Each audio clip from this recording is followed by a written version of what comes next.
Supriya Shrinate, I saw your press conference today where you've attacked the Modi government and said they must come clean on the CAG report.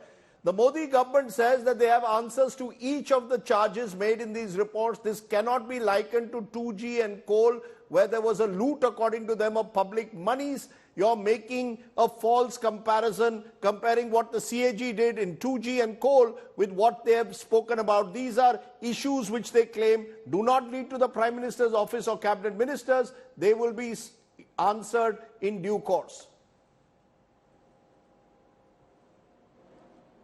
So thank you for having me on the show, Rajdeep. It's a great evening to be here, and it's a good evening to the fellow panelists and also to your viewers.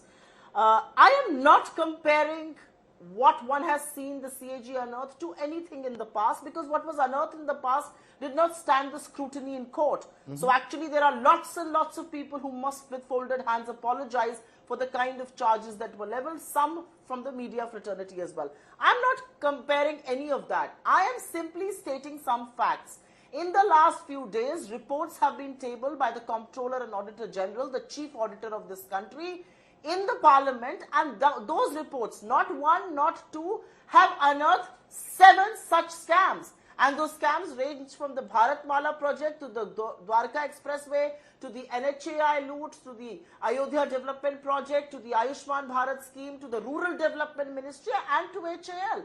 Those are the big 7 things that, there are very, very worrying things that are appearing. And unlike anything that we have seen in the past, most of these scams are appearing in places which directly impact the common people of this country, whether it's Ayushman Bharat or Bharatmala.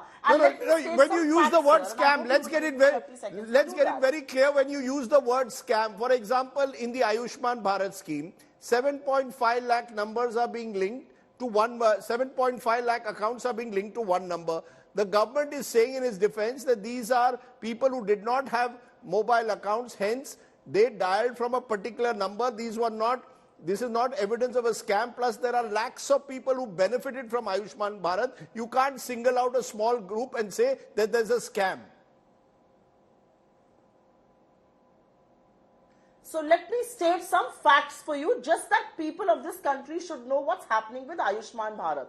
The sole case of 7.5 lakh people registered with one phone number, I find it bizarre that they do not have phones. But 1.24 lakh people in the Ayushman Bharat scheme are registered with only 1,84,000 phones.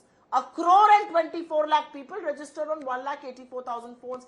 The reality is that over 88,000 people who were being treated in Ayushman Bharat died during the treatment. But claims over 2 lakh have continued to be made. Payments have gone for fresh treatment. Who has that money gone to? It has clearly not gone to the beneficiary. So where has that money evaporated? I will also lay another example before you. The CAG randomly audited 5 toll plazas. And in that audit, they found out that the NHAI was wrongly and in a flawed way charging 132 crore, which was misappropriated from the people of this country. Just 5 toll plazas, mind you. Extrapolate that number and tell me how much money falsely collected from the people would it be. Another example I want to give you, the Dwarka Expressway. The approved cost was 18 crore per kilometer. It escalated to 250 crore per kilometer. I wonder what they were building, because 2 kilometers of the Dwarka Expressway actually sent Mangalyaan. Mangalyaan done at 500 crore rupees at the cost. And the last point that I want to make, and this is an extremely important, extremely serious point. The CCEA, which is the Cabinet Committee on Economic Affairs, approved and is also the authority that presides over and keeps monitoring the expenses as far as the Bharatmala project is concerned. The approved cost was 15.37 crore per kilometer. It doubled to over 32 crore per kilometer, which is almost to the tune of 7.5-8 lakh crore rupees. Are you telling me this is all cost escalation? And last but not the least, Rajdeep, and I think one must spend more time on this, the Rural Development Ministry has a pension fund under it, which provides pension in 3 categories: pension for the widowed, pension for the old age pension, and also for the physically disabled. Money from this scheme was diverted for putting hoardings in every district of 19 states in the Swachh Bharat fortnight. Are you kidding me? I mean, money that was meant for old, the poor, the aged, the widowed, and the physically challenged was being used for advertisements in other schemes. How do you justify that? You know, if this is not a scam, please explain me what is. Okay, Zafar Islam, the floor is yours because there are specific instances that are cited by the CAG. Dwarka Expressway, rupees 18 crore per km, sanction amount rose to rupees 250 crore per kilometer. There was a 10 crore increase per kilometer in the Bharatmala project. There are Ayushman Bharat schemes where there are allegedly dummy beneficiaries. Respond specifically to the very specific charges being made in a Comptroller and Auditor General report. Well, Rajdeep, I think she should remember that it is Modi's government where corruption is something which is being directly being everybody is accountable for everything.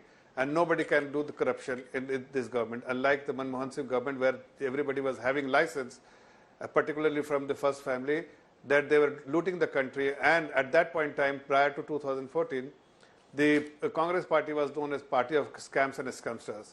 Nobody even talks about this scams about this government. But let me give you some specific details. People are talking about, and I heard about this CAG report. I think there is some misrepresentation or the way the CAG has presented it is very different than the ground reality or the truth.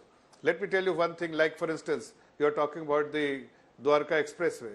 I mean, when you are, and the CAG has mentioned about it, that the massive construction has taken place. When this 18 crore was when it was 4-lane. Eventually, it was 14 lane, including 6 lane of service road, 8 lane plus 6 lane of service road. Then elevated road in Haryana. So all put together, the cost escalation has to happen because it was not only for 4 lane. Initially, it was envisaged, and that time the cost maybe at 18 crore or 20 crore, whatever it may be the cost. But when you are actually doing a massive construction, the size of the project has gone up. The total construction no, so done are by you accusing the CAG of misrepresenting? Sir, are you accusing the CAG of misrepresenting not these accusing. facts? I'm only saying that, stating that these will be clarified. The way they have presented, it seems that they have not captured all the details that it was initially for 4 lane, now it is for 14 lane. And the entire specifics had changed during the construction period. So initially whatever was planned or envisaged, eventually something very different has been delivered. Right. And as a result, when you are planning for 4 lane and eventually it was constructed 6 lane, 8 lane plus 6 service lane, so 14 lane, eventually the cost has to go up. So that is something which has not been captured in the CAG report, except that the massive construction has taken place. That's why the cost must have, cost escalation must have been gone up. Something which has been mentioned in the CAG report. Second thing about Ayushman. What nonsense people are talking about. Everybody who has been enrolled in Ayushman, their Aadhaar card has been taken. An Aadhaar card, you cannot make Aadhaar card without biometrics. So biometric detail has been captured. And everybody knows that during Congress government, there were people who have never born in this country, but still they were the beneficiary because somebody in the system was enrolling somebody who has never born in this country. 10 crore people, such people have been eliminated from the list of beneficiaries, and we have said more than 2 lakh crore or 3 lakh crore because of this elimination process, and that's something which now digitally we have connected everyone, so we know that exactly who are the beneficiary and who should be the beneficiary. In this case, number, what people are saying about the number, because the number has no relevance. Phone number has no relevance because in the rural area, there are many people who have no phone. But they are the beneficiary because there is Aadhaar card, and everybody who has been treated, their Aadhaar card has been taken prior to giving them any treatment. So all these will, whatever the allegation Supriya is making, that will get clarified by all the agencies. Even CAG will see that these details will be clarified. Okay.